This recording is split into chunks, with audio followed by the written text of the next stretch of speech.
a soft March evening in Franklin, Tennessee, as daylight surrendered to the warm glow of street lamps along Main Street. Daniel Mercer sat alone inside Maple Sparrow Cafe. The little cafe with its wooden beams and the smell of toasted rosemary bread drifting through the air usually brought him comfort. But that night felt different. A knot tightened in his chest every few minutes, loosening only to tighten again as he checked his watch for what felt like the 100th time. 7:10. He had told himself he would stay calm, yet his fingers drummed nervously against the menu he'd already read over and over without remembering a word. The window seat, normally his favorite spot, suddenly felt too exposed. Families lingered over late dinners. Older couples shared quiet conversations, and a soft melody from the cafe's old radio floated through the room. Everything seemed peaceful except for the storm turning gently inside him. He had not been on a date since his wife Hannah passed 3 years earlier. Even thinking about stepping into something new made him feel like he was walking across thin ice. And now his blind date was nowhere to be seen. He wondered if this was a sign that he was not meant to try again. Maybe it was wrong to hope after everything that had happened. Maybe it was unfair to his daughter Lily, who already carried enough worries on her small 7-year-old shoulders. Maybe he should pay the bill, stand up, and walk away before disappointment had the chance to sting him. But just as the thought settled in his mind, a flicker of movement outside the window caught his attention. Daniel glanced toward the glass door and felt his breath catch. A woman stood outside, her posture tense and her eyes wide with panic. She did not enter. She simply hovered close to the entrance as though afraid to take another step. And she was covered in mud. Not a few splashes or stains, but mud from her shoes to her knees, streaked across what used to be a lovely blue dress and even tangled in her dark blonde hair that clung damply to her cheeks. She looked like she had fallen into a muddy ditch and then tried to climb back out without quite succeeding. The moment their eyes met through the door, she lifted a hand and waved. Not a casual greeting, but a desperate, pleading wave, the kind someone makes when trying to say, "Please do not leave me like this." Her other hand clutched at her chest, and he could see her mouth forming the words, "I am so sorry." Daniel froze. For a long moment, he simply stared, trying to understand what he was seeing. The laughter of a few teenagers across the street traveled faintly through the glass. They were pointing their phones at the poor woman, giggling as though her misery were entertainment. Something inside him shifted, then something gentle but firm. Before he had even thought it through, he stood from the table and moved toward the door. The cool Tennessee evening air wrapped around him when he stepped outside, carrying with it the scent of wet pavement from the afternoon rain. Grace Halden. That was the name he had been given. A friend of his sister Rebecca, introduced through hopeful persuasion. And now here she was, trembling, covered in mud, humiliated in front of strangers. Grace looked up as he approached, her eyes filling quickly with tears. "I am so sorry," she whispered. "I was right there." She pointed shakily toward a large puddle near the construction site next door. "I saw the calf. I was walking toward it, nervous, not watching where I stepped. And it happened so fast. The mud was deeper than it looked. I fell. Completely. Her palms were scraped. Her phone was coated in mud. Her ankle seemed tender. And still, she stood there trying to explain herself, trying not to inconvenience him. Daniel felt something soften inside his chest. Most people would have run home in embarrassment. Most would have vanished without a word. But she stayed. She waved. She tried. It told him something important about who she was. In that moment, Daniel realized something else too. Life had offered him a small, fragile chance at something new. It had not come neatly wrapped. It had arrived muddy, shaken, and embarrassed beyond belief. But it had shown up anyway, and he found himself unwilling to let it slip away. For a moment, neither of them spoke. The evening breeze carried the scent of damp earth and early spring blossoms from the courtyard garden beside the cafe. Grace stood with her shoulders slightly curled inward as though trying to make herself small. Her cheeks burned with a mixture of cold air and shame. Daniel could see it clearly, the quiet wish hiding behind her eyes, the wish to disappear before anyone else laughed. "I must look ridiculous," Grace murmured, glancing down at the mud splattered across her dress. "I didn't know what to do. I couldn't walk in looking like this, and I couldn't call you because my phone is ruined. So I just stood here like an idiot waving at you through the window." Her voice wavered, the kind of tremble that comes from a long day's worth of courage running out all at once. Daniel noticed the way she shifted her weight, favoring her left foot. He also noticed the little details she tried to hide, the slight sting in her scraped hands, the tremble in her breath as she tried to laugh off the disaster. Grace pressed her lips together as though bracing for rejection. "If you want to cancel, I understand." Daniel lifted his hand gently. "Let's not do that." She blinked. Surprise softened her expression for the first time since he stepped outside. "Grace Halden," he said quietly, "you showed up. You could have slipped away and pretended nothing ever happened, but you came anyway. That tells me something important." Her eyes widened just a little, as though she did not know what to do with kindness offered in a moment so unflattering. "There's a place 2 blocks down," Daniel continued. "Mrs. Colleen Hart's boutique. My sister shops there all the time. She keeps a powder room in the back with everything you might need. Let me walk you there." Grace stared at him, disbelief flickering across her features. "You want to continue the date after seeing me like this?" He felt a smile form, not the polite kind he used at work, but something softer, warmer. "Accidents happen, Grace. And honestly, if you had the courage to show up after that fall, the least I can do is help you get cleaned up." For the first time all evening, she let out a shaky laugh, a sound that carried both relief and vulnerability. Daniel extended his hand, palm open. She hesitated only a second before placing her muddy hand into his. They walked slowly down the block, his pace matching hers whenever she winced from the tender ankle. The laughter of the teenagers faded behind them until all that remained was the gentle hum of Main Street settling into night. Porch lights flickered to life. A dog barked somewhere in the distance. A couple walked past carrying grocery bags, offering a sympathetic glance to Grace's muddied appearance. "I can't believe you're not running away," she said softly. "Why would I run?" Daniel replied. "Because I'm a mess. A complete, literal mess. Everyone falls sometimes," he said. "The important part is that you get back up." Something in his tone made her look at him, really look. She noticed the faint wariness in his eyes, the shadow of loss he carried with quiet dignity. It was the look of a man who understood what falling felt like, not in the muddy, embarrassing way she had today, but in ways that struck deeper and stayed longer. By the time they reached the boutique, Mrs. Hart opened the door before they even stepped inside. Her silver hair shimmered under the warm shop lights, and her eyes softened when she saw Grace. "Oh, honey, what happened?" Grace opened her mouth, but Daniel gently answered for her. "A little accident near the construction site."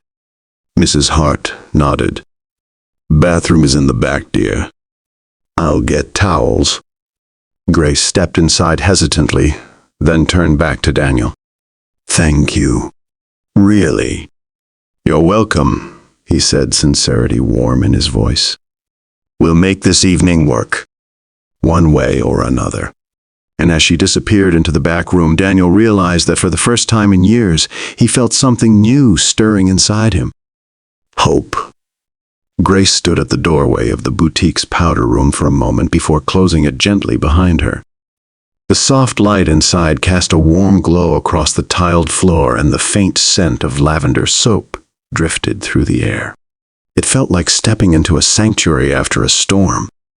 She caught her reflection in the mirror and winced. Mud streaked across her cheeks. A leaf clung to her hair.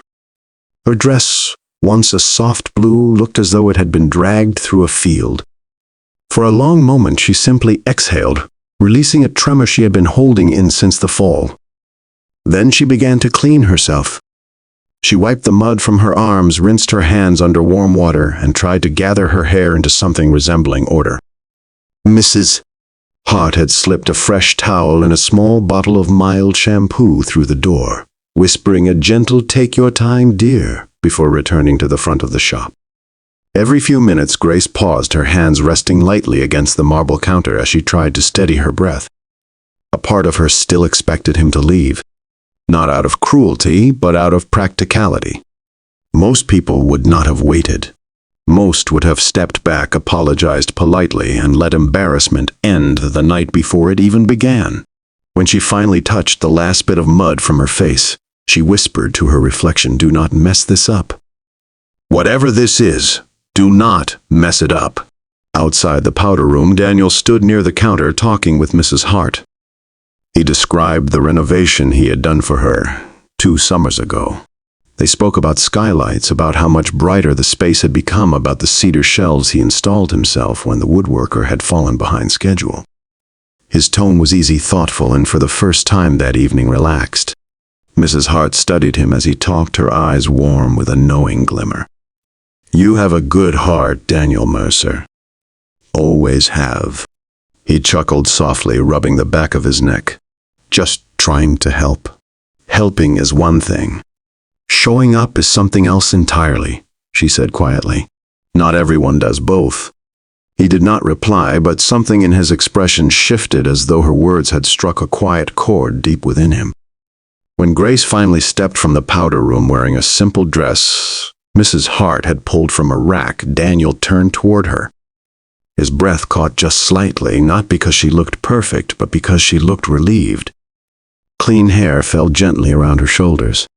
Her cheeks carried the soft pink of embarrassment fading into hope. "Much better," he said, and the sincerity in his voice made her cheeks warm again.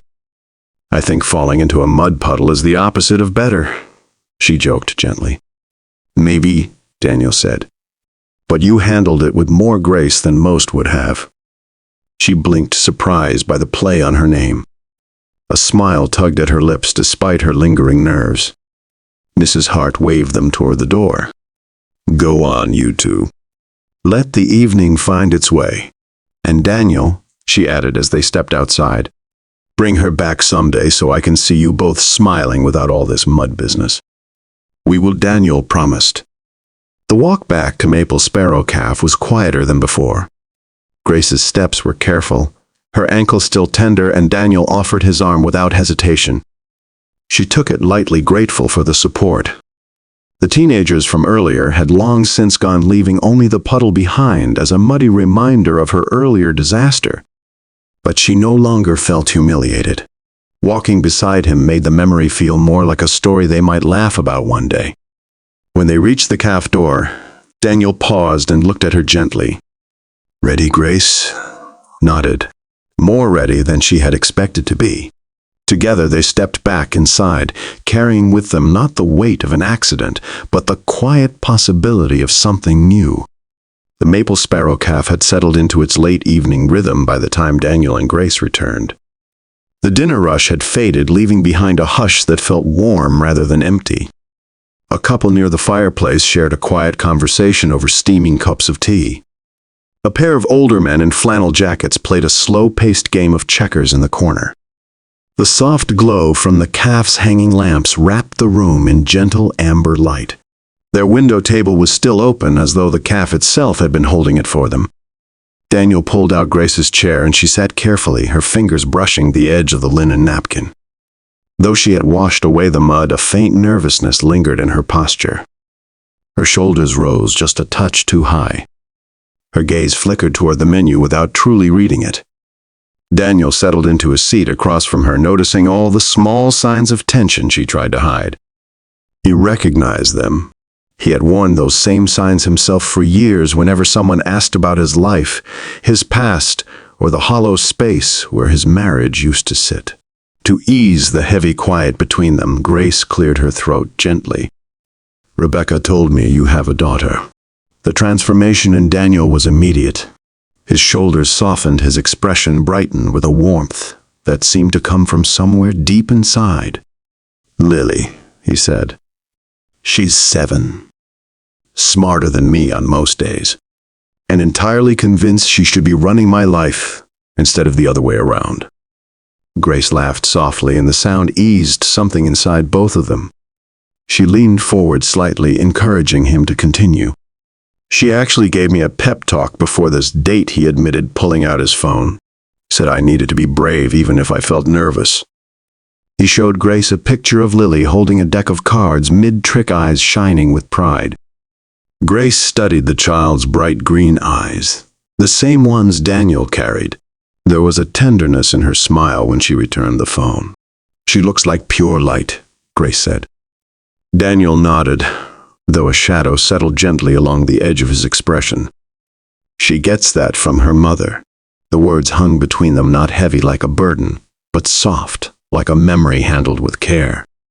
Grace looked up slowly, sensing the shift. Daniel rested his hands on the table. Hannah passed 3 years ago. A sudden asthma attack. It happened so fast. We were at home. By the time the ambulance arrived, his voice trailed off, not broken but wrapped in the kind of sorrow that never fully leaves. Grace reached across the table instinctively, her fingers brushing his hand. I'm so sorry, she said softly. He turned his palm upward, allowing her hand to rest fully in his. Grief had shaped him, but it had not hardened him. Instead, it made his gentleness feel even more real. Lily barely remembers her mom now, Daniel continued quietly. That hurts sometimes, but she's also the reason I keep moving. She wants me to be happy. She wants us to have a life that feels whole again. Grace's voice was gentle when she replied. That takes courage, Daniel. Opening your heart again. Not everyone can do that. He let out a slow breath, as though her words filled a space he didn't even realize remained empty. What about you? He asked. Rebecca said you work at the children's library. Grace's face brightened immediately. Her love for that place softened every line of her expression. I do. I run reading programs for kids. Story time. Summer. Challenges. Camps. It's my favorite thing in the whole world. Tell me about it, Daniel said. And she did. Grace spoke about shy children learning to open up, about reluctant readers who found excitement in the right book, about watching young faces catch fire with imagination. Her voice filled the café with a warm energy like the slow glow of a hearth on a cold night. Daniel listened intently, watching the way her eyes lit as she spoke. Something inside him shifted quietly, the way soil softens just before spring. As their conversation deepened, the remnants of the muddy accident felt far away. Instead, there was only the soft hum of the café, 2 cups of warm tea, and 2 people discovering each other slowly, gently, with a kind of honesty rarely found on first dates. And somewhere between her laughter and his quiet gaze, something fragile and hopeful began to grow. The gentle murmur of the café wrapped around them as if offering permission to linger. Rain tapped lightly against the windows, now a soft reminder of the muddy beginning of their evening. But inside, the air was warm and fragrant with cinnamon and fresh bread. Their cups had long gone lukewarm, yet neither made a move to refill them. The conversation held them still, weaving its own quiet warmth. Grace folded her hands around her cup, her thumbs brushing the rim as she gathered her thoughts. There was something she wanted to say, something she had not shared in a long time. You know, she began softly, I think working at the children's library saved me in more ways than one. Daniel looked up, attentive, patient. He had a way of listening that made her feel as though every word mattered. She drew a slow breath. I lost my dad when I was 16. Cancer. It was quick. Quicker than anyone prepared me for. After he passed, our house felt hollow. People stopped visiting, meals grew quiet, and I spent most nights just trying to hear something besides my own thoughts. Books became the only place where things made sense. Characters kept going even when everything fell apart around them. So I think in a way helping children find stories feels like honoring him. Helping them find a little light on days when the world feels dim. Like it once did for me. Her voice wavered just slightly near the end, but she did not hide it. Daniel noticed the honesty in her face, the steadiness beneath the pain. He felt something shift inside himself again, a recognition of loss meeting loss, forming a quiet bridge between them. He nodded slowly, his voice gentle. I understand that more than you know. After Hannah passed, I kept wondering how to make life feel steady again. Lily was 4. She didn't understand where her mother had gone. I would read her stories at night thinking it would help her sleep, but I think it helped me more. Gave me a way to keep going. There was a deep softness in his expression, not brokenness, but the kind of strength shaped by surviving things you never asked for. Grace leaned slightly closer. Your daughter is lucky to have you. Daniel's eyes warmed, but a flicker of self-doubt crossed them. Sometimes I wonder if I'm doing it right. Lily carries her fears quietly. She keeps an extra inhaler in her backpack, even though she doesn't need to. She checks the windows at night to make sure air is moving. I think she's still afraid something sudden might happen again. Grace's heart tightened. That's a lot for a child to hold. But she has you, and you're teaching her that life can still be soft, still be safe. He exhaled slowly, almost gratefully, and for a moment neither of them spoke. The quiet between them felt full rather than empty, like two lives gently learning how to fit beside each other. Grace lifted her gaze. You know, Daniel, I wasn't sure I should come tonight. I almost backed out twice. Blind dates aren't really my style, and I get nervous easily. Daniel's lips curved into a small smile. You didn't run, even after all that mud. She laughed, her eyes brightening. I figured if I ran, I'd regret it. Something about tonight felt important. It is, Daniel said quietly. I'm glad you stayed. The cafe lights dimmed slightly as the owner prepared to close for the evening. A couple of patrons rose, slipping into their jackets. Yet Daniel and Grace remained in their own small world, two people facing each other across a simple wooden table, both carrying old hurts, both discovering new hope. Grace brushed a strand of clean, drying hair behind her ear. You know, tonight started like a disaster. Maybe, Daniel replied. But sometimes disasters lead us where we're meant to be. Her smile softened, touched by something deeper than amusement. And when she looked at him again, really looked, she felt a quiet stirring of something she had not felt in a long time. Possibility. By the time they finally stepped out of Maple Sparrow Cafe, the rain had softened to a mist that clung gently to the air, turning the streetlights into glowing halos. Franklin's main street was quiet now, the late hour coaxing most people home. Shop windows reflected warm pools of light onto the wet pavement, and the steady hush of water dripping from awnings filled the silence between them. Daniel held the cafe door open, and Grace walked out carefully, mindful of her ankle. She inhaled deeply, tasting the cool night air. It felt calming, almost cleansing after an evening that had swung between embarrassment and unexpected connection. I'm really glad I didn't go home earlier, Grace murmured, pulling her borrowed dress closer around her shoulders. Daniel smiled. I'm glad you waved at me. They walked unhurriedly toward the curb, the quiet settling comfortably between them. Every few steps, Grace stole a glance at him. He was warm beside her, steady in a way that felt rare. She wondered if he knew how unusual his kindness was, how calming his presence had been after her disastrous fall. She wondered if he understood how much more this night meant to her than a simple blind date.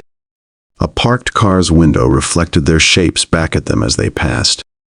They looked almost like a couple instead of two strangers meeting for the first time. Something about that thought made her heart flutter. Daniel cleared his throat softly. I had a good time tonight. More than I expected to. Grace let out a small, gentle laugh. More than you expected after seeing me covered in mud. Maybe even because of it, he said, his eyes warm but earnest. I've done my fair share of falling. Not quite into a puddle, but you know, life has a way of tangling us up sometimes. She nodded. I think that's why listening to you felt so easy. They paused near an old lamppost, its light casting a golden circle around them like a quiet stage. Grace's breath made a faint cloud in the cool night. Daniel's hands rested loosely at his sides, but his posture softened as he looked at her. "Can I walk you to a taxi?" he asked. Grace hesitated, not because she doubted him, but because a part of her wished the evening would stretch on just a little longer. Yet she recognized the hour, the subtle fatigue settling into her ankle, and the gentle responsibility in his tone. Taxi would be wonderful," she said. Daniel stepped to the curb and lifted his hand.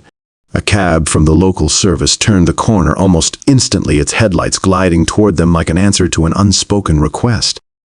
Franklin was small, but kindness traveled fast here. When the taxi pulled to a stop, Grace reached for the door but paused. She turned slowly back toward Daniel. "Thank you," she said softly, "for not letting the mud scare you away, for helping me, for tonight." Daniel met her gaze, his voice steady and warm. "Grace, I'm the one who should be thanking you. You showed up when everything went wrong. That tells me a lot about who you are." For a moment, they simply stood there, the night wrapped around them, the taxi engine humming patiently nearby. Grace felt a soft stirring in her chest again, that whisper of possibilities she had felt earlier. Daniel seemed to sense it too, though neither spoke the thought aloud. "Good night, Daniel," she said, her voice gentle. "Good night, Grace."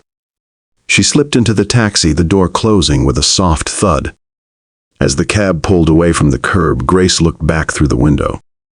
Daniel remained standing under the lamppost, hands in his pockets, watching the departing lights with a quiet expression she could not quite name. Hope, she thought. It looks a little like hope. Daniel stayed on the sidewalk until the taxi turned the corner and disappeared from sight. Only then did he let out the breath he had been holding. Something inside him felt lighter than it had in years. The night had not gone as planned. It had gone better. He turned toward home with a strange, gentle warmth stirring inside him. A warmth that felt like the beginning of something he had not dared believe in for a long time. The next morning dawned clear over Franklin's sunlight, spilling across Daniel's kitchen table as he packed Lily's lunch. The quiet rhythm of their little home usually steadied him, but today his thoughts kept drifting back to the night before. To the way Grace's laughter softened the spaces inside him he thought were closed for good. To the way she looked at him when she thought he wasn't noticing. To the way something gentle had sparked between them without either of them trying. He was pouring orange juice into a small cup when little footsteps padded across the floor. "Daddy," Lily said sleepily, rubbing her eyes. "Did you go on your date?" Daniel cracked a smile. "I did." She stared at him with far more intensity than a 7-year-old ought to possess. "Well, how was she?" Daniel hesitated, searching for words. He felt a warmth rise in his chest at the memory of Grace's smile, the resilience in her voice even after her disastrous fall. "She was kind," he finally said. "Very kind." Lily lit up at that. "And did you tell her I make the best magic tricks?" "Not yet?" "Well, you should have," Lily declared, climbing into her chair. "People like magic." Daniel chuckled. Something told him Grace already knew that. They moved through the morning as usual, breakfast scattered with giggles and the soft clatter of cereal bowls. But somewhere between brushing teeth and tying shoelaces, Daniel noticed Lily pause, hand resting on her small backpack. She checked the front pocket twice, making sure her inhaler was there. Her eyes had that familiar worry, the one he wished he could lift from her small shoulders. "You're all right, sweetheart," he murmured, smoothing her hair. "Everything is okay today." She nodded, though a piece of her still clung to old fears. After dropping her off at school, Daniel stepped back into his car and allowed himself one small moment to think about Grace again. The way she had smiled shyly before her taxi pulled away. The way she had thanked him not politely, but sincerely, like the moment mattered. He reached for his phone, just to send a quick, simple message. Before he could type a word, the screen lit up with an incoming call. "School." His breath caught. This was not the call any parent wanted to see before 9 in the morning. He answered immediately. "This is Daniel Mercer." A calm voice, met his ear. "Morning, Mr. Mercer. Lily has a fever." It came on suddenly during reading time. She also felt a little dizzy, so we think it's best if she goes home. His heart tightened. "Of course. I'll be there in 10 minutes. He hung up and started the engine. The warmth from last night dimmed slightly beneath a familiar blanket of worry. Life had a way of reminding him how fragile everything was, how quickly things could change, how easily joy could be interrupted. He retrieved Lily from school, her face flushed, her small body leaning tiredly against him as he carried her to the car. She rested her head on his shoulder, her breath warm against his shirt. "Daddy," she whispered weakly. "I didn't want to ruin your morning." "Oh, sweetheart," Daniel murmured, heart cracking a little. "You could never ruin anything. You're my girl. I'm right where I need to be." He brought her homemade warm soup, held her as she napped on the couch. He didn't check his phone once. His world had narrowed to one small, sick child curling into him for comfort. It wasn't until evening that he found his phone on the counter screen glowing with a missed message. From Grace. "Thank you again for last night. I hope today is gentle to you." Daniel exhaled slowly, smiling despite the worry that lingered from the day. He typed a reply. "Today was a little unpredictable. Lily came down with a fever, so I've been home taking care of her. I'm sorry if I'm slow to answer, but last night meant a lot to me. Truly." He hesitated before pressing send, but then he thought of the way Grace had braved humiliation just to make sure he wasn't left waiting. Courage deserved honesty. That night, while Lily slept curled against his arm, his phone buzzed softly. Grace had replied, "So sorry she's sick. She's lucky to have a dad who shows up. And don't worry, I'm not going anywhere." Daniel read the message twice, feeling something warm settle inside him. Life had tried to interrupt the beginning of something tender. But Grace, it seemed, understood interruptions, and she stayed. For the next several days, Daniel's home drifted into the familiar rhythm of caring for a sick child. Lily's fever rose and fell like a tide, and her small voice wavered whenever she called for him. Daniel stayed by her side, placing cool cloths on her forehead, reading her favorite stories and humming the quiet tune Hannah used to soothe her with. Though tired, he moved with gentle patience, the kind that comes from loving someone more than you love sleep. Grace checked on them every evening, not with overwhelming concern or intrusive questions, but with quiet messages. "How is she tonight? Do you need anything? Soup, ginger tea, a new book to read to her?" Daniel answered each one with appreciation. He found himself looking forward to her words, small windows of warmth in long days that blurred together. Yet he didn't feel ready to see her again until Lily was fully herself. Grace understood without needing explanation. "It's all right," she wrote one night. "Take all the time you need. I'd rather wait than rush something important." Her patience felt like a gift. He tucked it close. By the end of the week, Lily's fever broke. Her cheeks regained their rosy glow, and her energy returned with sudden brightness, as though she had stored all her liveliness for one big burst the moment she felt better. "Daddy," she said one morning, hopping into the kitchen. "You gonna see the library lady again?" Daniel laughed. "The library lady, you know who I mean," she said confidently. "The one who fell in the mud." He bit back a smile. "I like to see her, yes." "Then tell her Daddy," Lily said. "Sometimes grown-ups are slow." Daniel gave her a look of amused disbelief. "Oh, and children are fast, very fast," she said proudly, grabbing her cereal bowl. "I think she liked you." Daniel felt a warmth rise in his chest. Maybe children knew things adults tried too hard to hide. When he finally texted Grace, his message was simple. "Lily is better. I'd love to see you again when you have time." Grace responded quickly. "I'd like that too. How about Friday?" He smiled at the screen. "Perfect." Except Friday arrived with a different kind of storm. He received a call mid-morning. "The library's children's wing has a burst pipe," a frazzled voice explained. "There's water everywhere. Grace has been trying to salvage the books for hours." Daniel's heart tightened. He sent her a message offering help, but she didn't answer until nearly 9 that evening. "I'm so sorry. It's been a long day." "Rain check, of course," he replied immediately. "I hope things get easier tomorrow." But tomorrow brought more cleanup. And the next day brought meetings for her. And then another small crisis at the library that needed her attention. 3 days slipped into 5. 5 slipped into a week. A week became 2. They didn't grow distant. Quite the opposite. With every missed date, their messages grew longer. What began as simple check-ins slowly blossomed into late-night conversations. Fragments of their lives fit into those quiet hours like puzzle pieces. They spoke of childhood memories, of fears quietly carried, of favorite books and worst cooking disasters. Grace confessed she could burn toast without trying. Daniel admitted he still kept Hannah's old recipe box, but never used it, afraid of feeling like he was replacing something sacred. Sometimes their calls stretched past midnight, neither wanting to hang up. They didn't talk about meeting again. They didn't rush. The connection seemed to be growing roots on its own. One night after they had talked for nearly 2 hours, Grace murmured, "It feels easy with you, Daniel.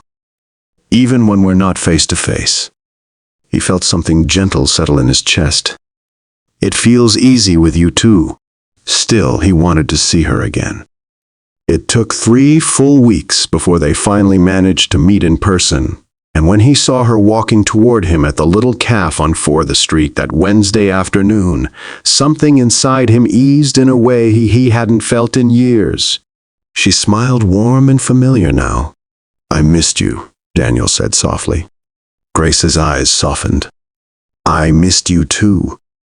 And the wait somehow felt meaningful, as though life had tested the fragile beginning between them, and they had passed the test simply by staying. The mid-afternoon sun cast long, gentle rays through the windows of the little cafe on 4th Street as Daniel and Grace found a quiet corner table.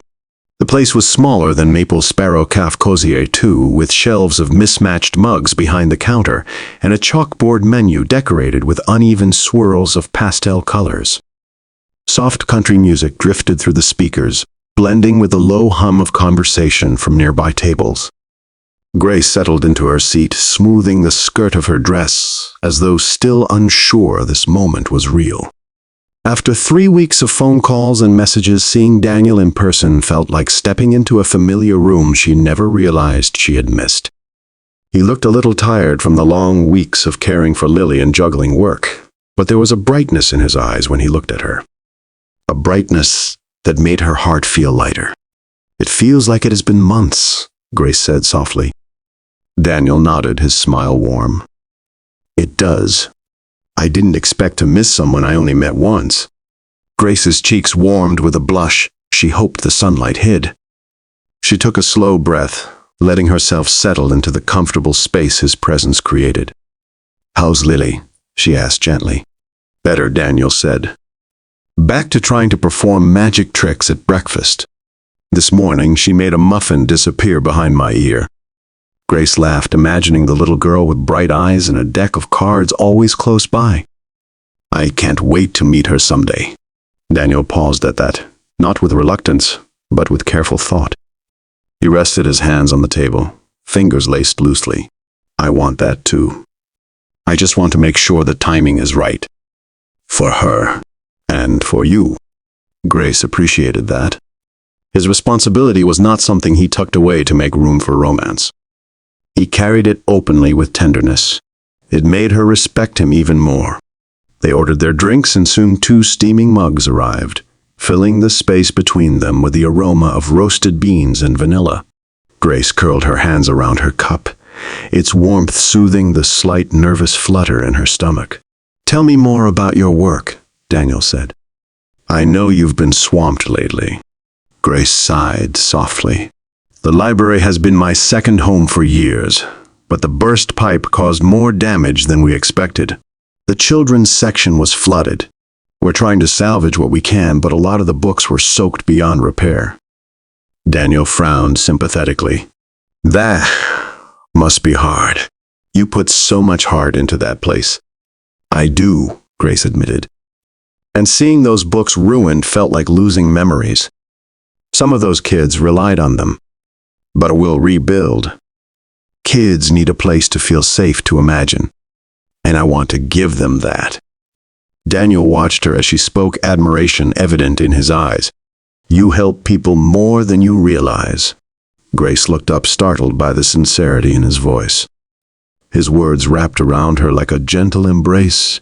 She had spent so many years quietly giving without expecting anything in return. Hearing someone recognize it stirred something tender inside her. What about you? She asked softly. How's your work going? Busy, he admitted. I'm redesigning the Franklin Children's Library building. The project was approved a few weeks ago. Grace blinked. The children's library, the one where I work, he nodded with a small, shy smile. The city contacted our firm months ago. I didn't know you worked there until our first date. And now it feels like one more unexpected thread connecting us. Grace felt her throat tighten, but not with discomfort. With something sweet. Something hopeful. Well, she said quietly, maybe this is life's way of saying we're supposed to cross paths. Maybe, Daniel replied, voice just as soft. Or maybe it's saying we're supposed to stay in each other's lives. The words hung delicately between them, neither rushed nor forced. Just honest. Grace felt her chest warm, her heart shifting gently into a new rhythm she hadn't realized she was ready for. They talked for hours, losing track of time just as easily as they had during their phone calls. When the cafe owner began wiping down tables and dimming the lights, they realized the afternoon had slipped into early evening. As they stepped outside, Grace paused, feeling the cool breeze brush her cheeks. Daniel stood close, not touching her, yet she felt the comfort of him like a steady presence. I'm really glad we tried again, Daniel said. Grace looked up at him, her eyes soft. Me too. It feels like coming home to something I didn't know I'd been missing. Daniel's expression warmed. Maybe that's what happens when two people fit. They stood there for another quiet moment, before Grace finally whispered, I hope we won't wait 3 weeks again. Daniel smiled. We won't wait. And this time they both believed it. The weeks rolled forward with a gentle steadiness, the kind that arrives when two people stop rushing and simply let their hearts breathe. Daniel and Grace met for short walks after work, for coffee on Sundays, for slow dinners that lingered long after the plates were cleared. Their connection deepened quietly, the way spring softens the earth while no one is watching. And though they both sensed something meaningful taking shape, neither tried to force the next step. It came on its own at the perfect time. It was late May when Daniel finally asked Grace, I think Lily is ready to meet you if you're comfortable with that. Grace's breath caught. She had imagined this moment for weeks, sometimes with excitement, sometimes with a touch of worry. She knew children were honest in a way adults often weren't. They sensed things quickly. They trusted with caution. They protected the pieces of their hearts that had already learned loss. Lily had known loss far too young. I'd love to meet her, Grace replied softly. But only when you both feel prepared. Daniel nodded, grateful for her gentleness. Saturday, then nothing big. Just lunch at Willow Park Bistro. Lily likes their mashed potatoes more than anything in this world. Grace laughed. Then I'll be ready. Saturday arrived warm and bright, with sunlight spilling over Franklin like a blessing. Grace arrived early, carrying a canvas tote bag filled with 3 books she had chosen carefully for Lily. A beginner magic book, a vibrant picture story, and a chapter book about a courageous girl with a curious mind. She placed the bag beside her chair and tried to calm the butterflies dancing in her stomach. When Daniel walked through the restaurant door with Lily beside him, Grace stood. Lily's small hand clutched her father's, and her eyes, wide and thoughtful, moved from Grace's face to the tote bag on the chair, then back again. Grace said with a warm smile. I've heard so much about you. Lily didn't step forward, but she didn't hide behind Daniel either. She tilted her head slightly, studying Grace the way children do when they're deciding if a grown-up is made of kindness or pretense. Are you Daddy's friend? She asked plainly. Daniel flushed with embarrassment. Lily, you don't have to ask it like. But Grace laughed, a gentle, sincere sound that eased the tension instantly. Yes, I'm your dad's friend, and I've been hoping to meet you. Lily's green eyes narrowed with consideration. Then, after a very serious pause, she asked, Do you like magic? Grace leaned toward her, just a little, lowering her voice, like they were sharing a secret. I love magic, but I'm terrible at figuring out tricks. I always get fooled. That did it. Lily's expression burst wide open into a grin, bright and triumphant. Good. I hate when people guess too fast. It ruins it. She released her father's hand and sat beside Grace as though the decision had been made. Daniel let out a breath he hadn't realized he'd been holding. Lunch unfolded like a soft melody. Lily performed trick after trick, some impressive, slightly chaotic, all accompanied by dramatic flourishes. Grace watched them with wide-eyed amazement, gasping at all the right moments, clapping with genuine delight. She never once pretended to know how the tricks worked. She didn't rush the moments or try to impress Lily. She simply showed up with sincerity, offering the kind of attention children feel more than adults realize. Daniel watched them quietly, his heart tightening in the best way. Grace's patience, Lily's sudden blooming trust. The way they leaned toward each other, laughing like they had known one another far longer than 10 minutes. After lunch, they walked toward the parking lot. Lily skipped ahead a few steps, clutching the beginner magic book Grace had given her. Without warning, she turned back, reached up, and took Grace's hand with her small fingers. You're nice, Lily said simply. You can come to our house for dinner next time. Grace's breath hitched, touched in a place she rarely let others reach. She looked at Daniel, who offered a helpless, hopeful smile. I'd love that, she murmured. And as they walked together across the sunlit pavement, hand in hand, something quiet and extraordinary settled into place. Not rushed, not forced. A door had opened, and a little girl had invited Grace inside. The weeks that followed eased into a new rhythm, one formed without rush or pressure. It began with small visits. Grace would stop by for dinner every other Saturday, sometimes bringing a homemade dish that Daniel tried his best to pretend wasn't overly salted or slightly burnt. Lily, ever honest, would wrinkle her nose and whisper, Daddy, I think Miss Grace cooks like you. And Daniel would whisper back, That's why we get along so well. Grace would laugh when she overheard. She did not try to be perfect for them.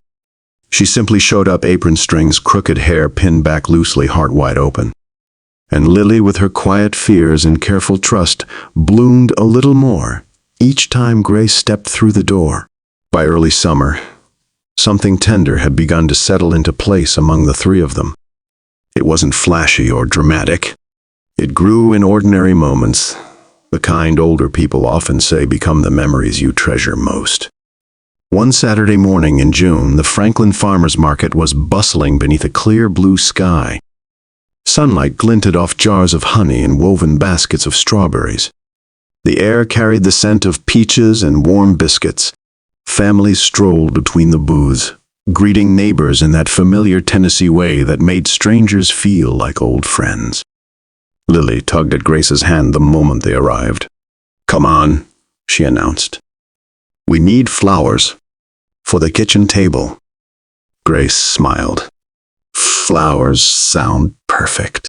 Daniel followed close behind, hands in his pockets, watching the two of them with a quiet warmth that never quite reached his lips, but softened his whole face.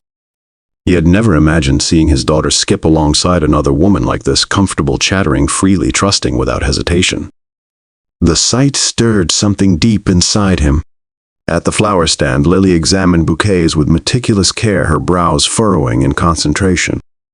Sunflowers shone like gold coins in the sunlight, while daisies lifted their white faces toward her in cheerful simplicity. "Sunflowers," Lily declared. "No wait daisies." "Actually, we need both," Daniel asked, amused. "We have 2 hands," Lily said matter-of-factly. "1 bouquet for each hand." Grace laughed. Perfect logic.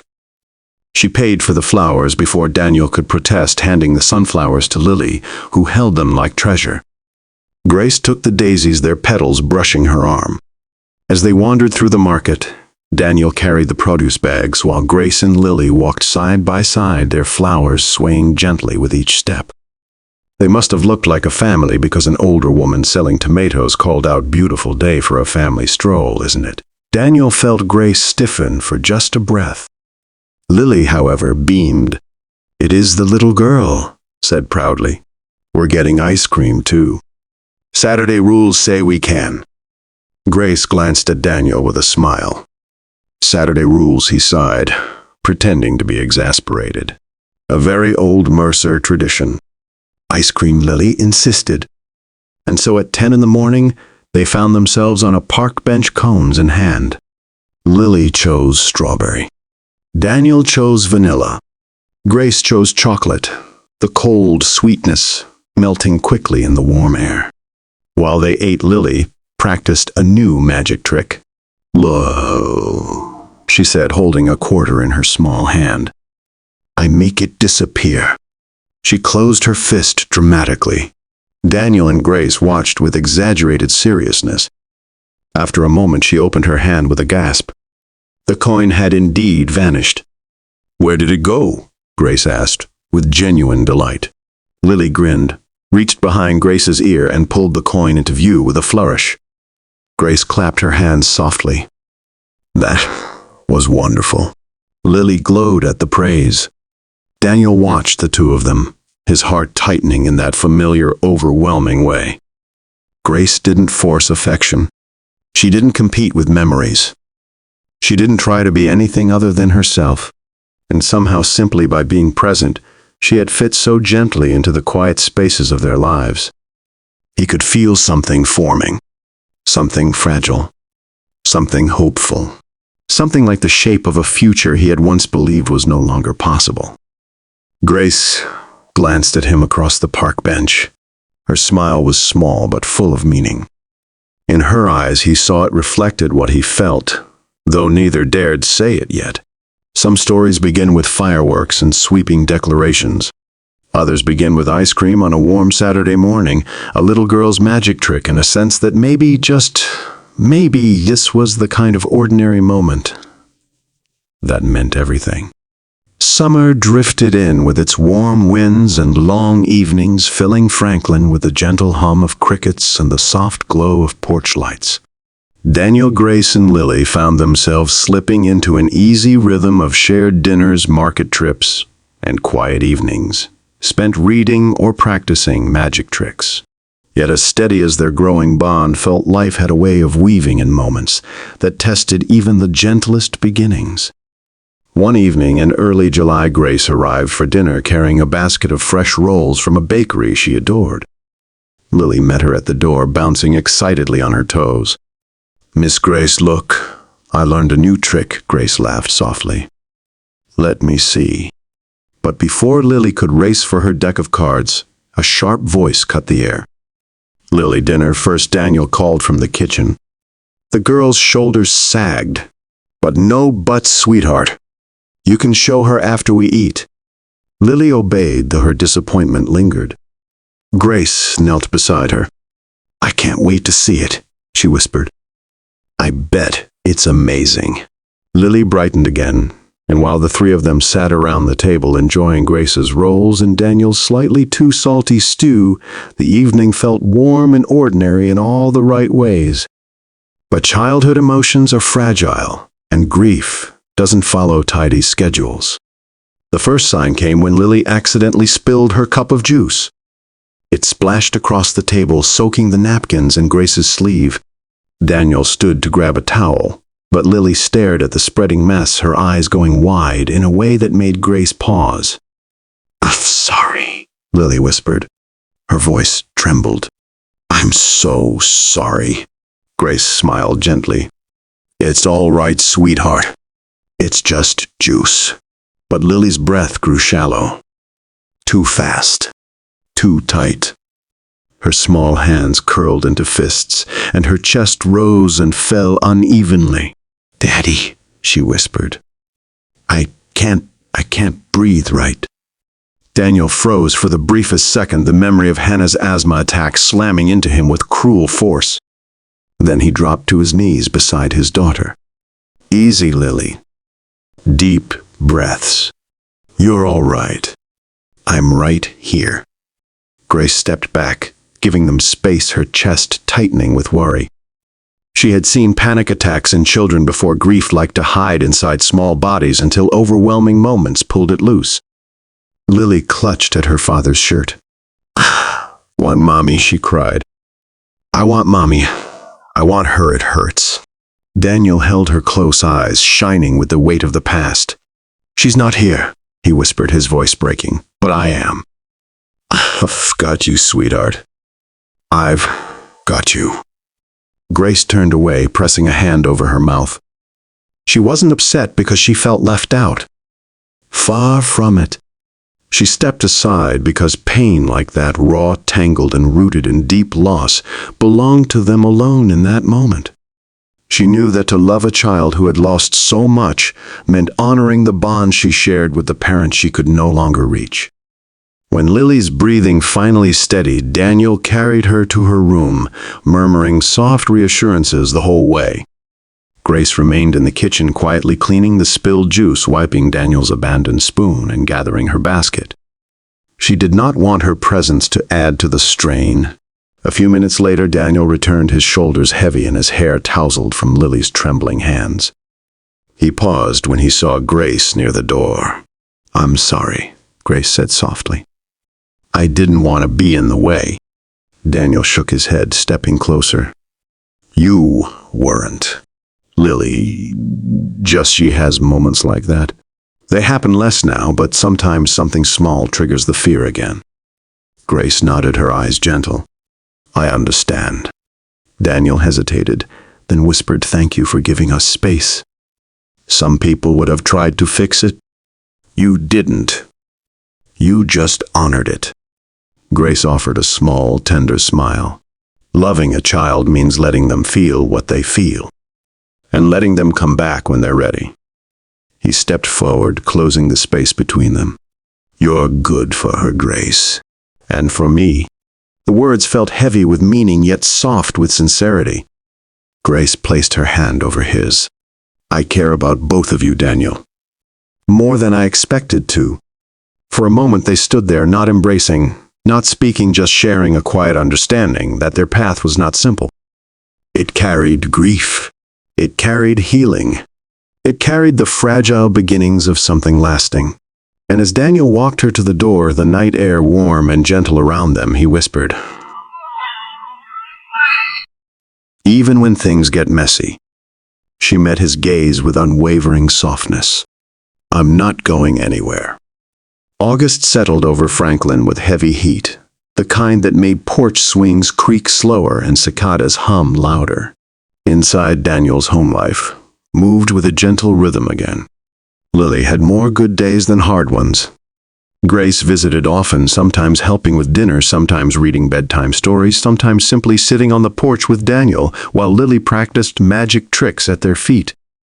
The three of them were beginning to move like a family, not by declaration but by quiet habit. Yet life in its familiar way carried reminders that the heart does not heal in straight lines. One Thursday afternoon, as Daniel was finishing a set of architectural sketches for the children's library renovation, his doorbell rang. He wiped his hands, expecting Rebecca or maybe Grace. But when he opened the door, the air seemed to shift.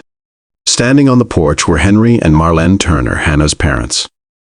Their expressions were strained, their eyes catching on the porch railing Grace had helped Daniel repaint last week. Marlene forced a tight smile that didn't reach her gaze. Henry nodded stiffly, hands clasped behind his back. Daniel, Marlene said, we were in town visiting friends. Thought we'd drop by. Daniel stepped aside automatically.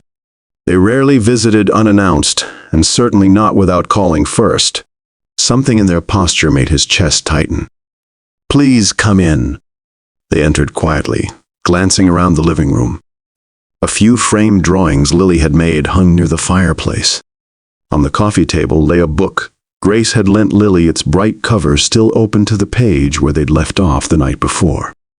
Marlene's gaze lingered on that book a moment too long. Henry cleared his throat.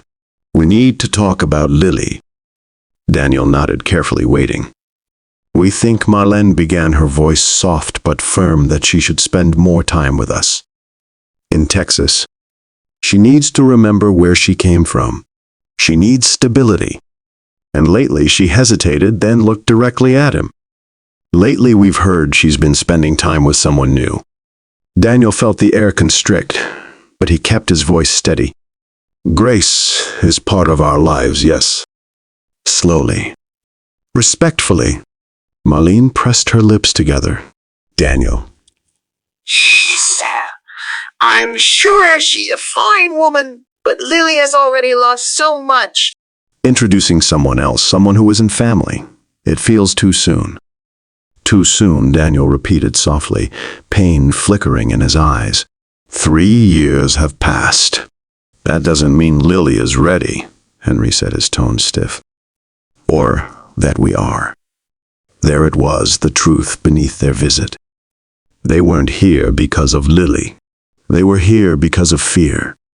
Fear that Grace's presence meant Hannah's memory was slipping from their grasp. Fear that Daniel was moving forward without them. And fear, Daniel knew, made grief feel like a chain. He took a slow breath. "Henry, Marlene, Grace isn't replacing Hannah. No one ever could. She would never try. But she cares for Lily, and she's been patient with every fragile part of this family." Marlene's eyes glistened. "She was my daughter, Daniel. And now I feel like she's disappearing from this house." Daniel's voice softened. "She isn't. I talk about her with Lily all the time. Her pictures are still in Lily's room. We honor her. But Lily deserves room to grow. And so do I." Silence stretched between them, heavy and uncertain. Lily's small footsteps sounded from down the hall. She peeked into the living room, clutching Mr. Trunks, her stuffed elephant. Grandma, Grandpa, Marlene's face softened instantly. "Oh, sweetheart," she murmured, reaching out. "Come here." Lily walked toward them, but she paused halfway. She looked at Daniel, then at the book on the table, then back at her grandparents. "Are you mad at Daddy?" The room froze.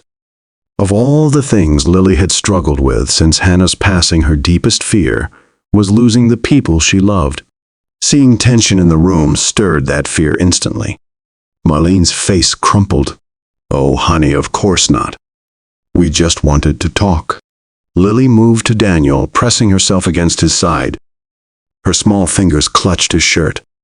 "Are you taking me away?" The question pierced the room. Henry swallowed hard.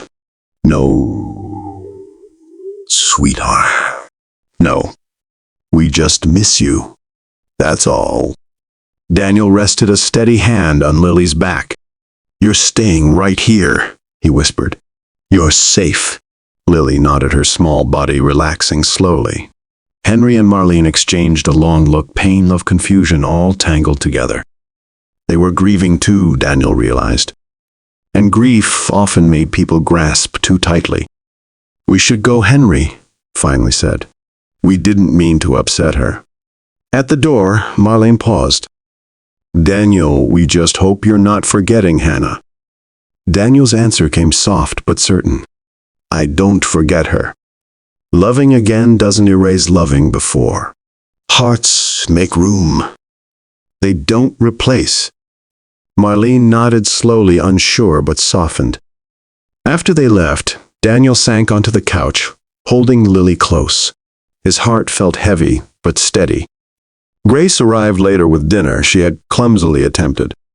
When Daniel told her what happened, Grace listened quietly. No anger, no insecurity, only tenderness. "Families need time," she whispered. Let them find their way, and we'll find ours. Daniel met her gaze, gratitude warming his chest. Even when the past knocked hard at his door, Grace didn't flinch. She stayed. Autumn drifted into Franklin with a soft sigh, tinting the trees along Main Street with shades of amber and gold. The crisp air carried the scent of wood smoke and the promise of early evenings spent indoors. For Daniel, the season brought a sense of steadiness he hadn't felt in years. The turbulence of the summer had quieted and life once again found its slow, reassuring rhythm. Grace had become a familiar presence in their home. Not constant, not overwhelming, but steady in the way a candle glows in a dim room. She visited after work with stories from the library. She helped Lily with school projects. She shared late-night cups of tea with Daniel on the porch, wrapped in a blanket as the wind rustled through the trees. They didn't talk about the future out loud, but every gesture, every warm silence hinted that they could almost touch it. One cool Tuesday evening, the house smelled faintly of spaghetti sauce, Daniel's specialty, and garlic bread warming in the oven. Lily sat at the kitchen table, her pencil tapping rhythmically against her math worksheet. Grace leaned over the table, brow furrowed, trying to remember the steps to long division. All right, so we carry the 2. No, wait, we carry something somewhere. Lily burst into giggles. Miss Grace, I think you're worse at math than Daddy. Grace covered her face with her hands. I know math abandoned me long ago. Daniel, stirring the pot on the stove, couldn't help but laugh. You're both lucky Lily is here. She's the real mathematician in the family. Lily straightened importantly, flipping her ponytail over her shoulder. Obviously. Grace rested her chin on her hands and watched as Lily solved the problem with quick, confident strokes of her pencil. Her small face carried a seriousness that reminded Grace of Daniel, thoughtful, focused, carrying more than she let on. Yet there was light there now, too, a glow that seemed brighter every week. When the homework was finally done, Grace helped Lily wash her hands before dinner. The hum of the sink, the clatter of dishes, the soft bubbling of sauce, it all blended into the comforting soundscape of an ordinary night at home. And perhaps that was what made Grace's heart swell the most, the ordinariness. The simplicity, the quiet joy woven into small tasks shared between people who cared. Daniel set plates on the table. Lily climbed onto her chair, humming one of her magic trick songs. Grace took her seat across from Daniel, her eyes glowing in the warm kitchen light. Dinner was imperfect in the most endearing way. The garlic bread was slightly burnt at the corners. Lily dropped her spoon twice.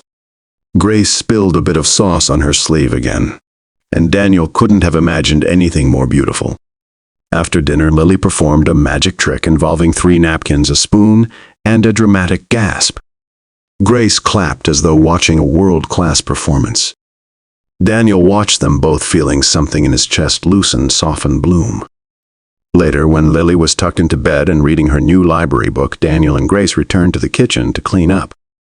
They worked side by side, hands brushing occasionally, each little touch sending a gentle warmth through them. Grace handed him a dish towel, her eyes catching his. Tonight felt special, she said softly. Daniel dried a plate, his shoulders relaxing. Every night with you feels special. Grace looked down, embarrassed by the sincerity in his voice. But when she lifted her gaze, there was something different there. Something fragile. Something brave. Daniel, she whispered, I need to ask you something. Something small but important. He set the dish aside, giving her his full attention. What is it? Grace took a breath, her hands lightly gripping the edge of the counter. Do you ever worry that I'm not enough for you, for Lily? I try hard, but sometimes I feel like I'm trying to fill shoes I wasn't meant to fill. Her voice trembled on the last word. Daniel stepped closer, his hands resting gently on her arms. Grace, you're not filling anyone's shoes. You're creating your own place in our lives. And it's a place we never knew we needed until you walked into it. Her eyes shimmered. I'm scared sometimes. So am I, he whispered. But we'll figure it out together. We already are. Grace let out a shaky breath, and Daniel drew her into a soft embrace, the kind that felt like both comfort and promise. She rested her head against his chest, breathing in the faint scent of tomato sauce and cedar from his work jacket. The house around them was quiet, ordinary, peaceful. And in that simple moment, standing in a kitchen with dishes drying on the rack and the sound of Lily turning a page down the hall, Grace realized that this right here was the life she had always hoped to find. Not perfect, just real. And Daniel held her a little tighter, sensing that something precious had quietly settled between them. Something almost like a vow, unspoken but deeply felt. They pulled apart slightly, their foreheads resting gently together. Daniel whispered, "I'm glad you stayed, Grace." She smiled softly. "I'm glad you asked me to." Winter in Franklin arrived softly that year, as though the season itself understood how delicate the Mercer household had once been. Frost gathered along porch rails in thin silver lines, and morning light sparkled on rooftops like dusted sugar. Life inside Daniel's home, however, glowed with steady warmth. Grace spent more evenings there now, helping Lily with homework, reading chapters aloud by the fireplace, and burning more than a few dinners she tried earnestly to perfect. Daniel teased her about it, but always gently, always with that soft smile that told her he treasured even her kitchen disasters. By February, their lives had woven together so naturally that it felt strange to remember a time before. Grace's tote bag hung near the door with Lily's school backpack. Daniel's ceramic coffee mug sat next to one Grace had picked out at a small shop on Main Street. Lily placed hand-drawn pictures of the three of them on the refrigerator, each one slightly crooked, but filled with bright color and excited little scribbles. They weren't a picture-perfect family, not by any magazine standards, but they were theirs, and that made it perfect. By March, Daniel found himself lingering at the kitchen doorway in the evenings, watching Grace lean over the table with Lily beside her. They would be laughing at something, perhaps another one of Lily's magic tricks, or Grace's persistent inability to multiply without a calculator. And every time he watched them, a feeling rose in his chest, warm, steady, full. A feeling that whispered of a future he had once feared to imagine. He waited for the perfect moment to ask Grace to marry him. He planned it carefully, practicing what he might say, imagining a special place in town, perhaps with flowers or a favorite memory to anchor the moment. Twice he tried. Twice, life moved differently. The first time he planned a sunset proposal by the lake, a sudden thunderstorm rolled in loud and abrupt, washing away his plans. The second time, he made a reservation at a little bistro Hannah once loved, hoping to honor her memory while stepping into a new chapter. But Lily came down with a sore throat and a stubborn fever that forced them to stay home. Daniel sighed that night, listening to the rain pattering against the windows as Grace rubbed Lily's back gently. He looked at them and realized something important. Love rarely waits for perfect timing. It shows up in ordinary moments. It stays through burnt dinners, unfinished homework, and unexpected sickness. It steadies itself in the small, unglamorous pieces of life. Which was why one Tuesday evening in March, while spaghetti sauce simmered on the stove, and Lily tapped her pencil lightly against the table in concentration, Daniel turned around and said the words without ceremony or plan. "Marry me." Grace's head snapped up, her eyes wide with shock. Lily froze, pencil suspended midair. Daniel stepped forward, sauce-spattered spoon still in his hand. "I had plans. I had speeches.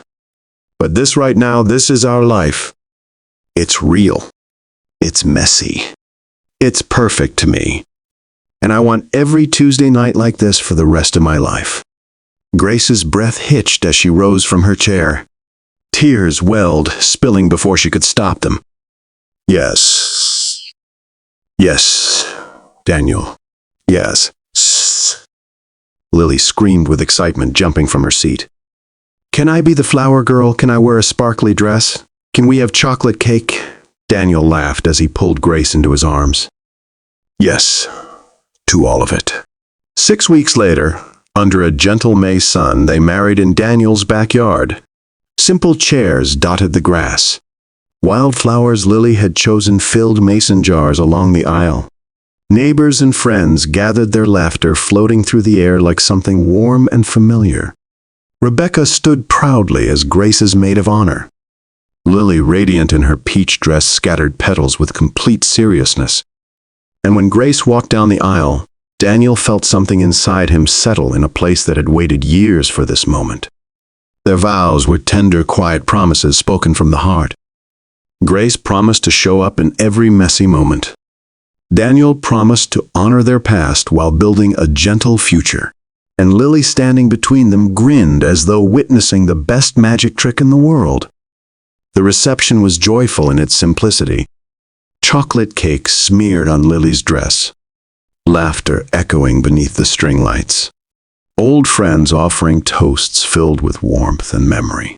As the sun dipped low, Grace took Daniel's hands and guided them gently to her stomach. In about 7 months, she whispered, "Lily's going to be a big sister?" Daniel's knees nearly buckled as he knelt, pressing his forehead tenderly to her belly. His tears fell freely, soft and unashamed. Grace cupped his face, smiling through her own. Lily raced over, frosting still on her chin. "What's happening?" Daniel gathered her close. "Sweetheart, you're going to be a big sister."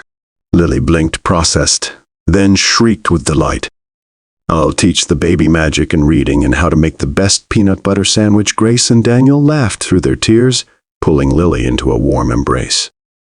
Under the soft glow of the string lights, with friends lingering nearby and fireflies beginning their gentle dance, their little family held each other tightly, 3 hearts soon to be 4. Late that night, after the guests had left, and Lily had fallen asleep, still clutching her bouquet, Grace and Daniel slow danced beneath the quiet shimmer of the lights. Grace rested her head on his shoulder. "I'm glad I fell in that mud puddle," she whispered. Daniel kissed the top of her head. "Me too. Best accident of my life." Grace laughed softly, and the sound blended perfectly with the quiet night. As they swayed gently together, Daniel realized something that would stay with him forever. Love isn't made from perfect moments. It's made from the ones where we choose each other even when things fall apart. It's made from showing up, staying, and holding on.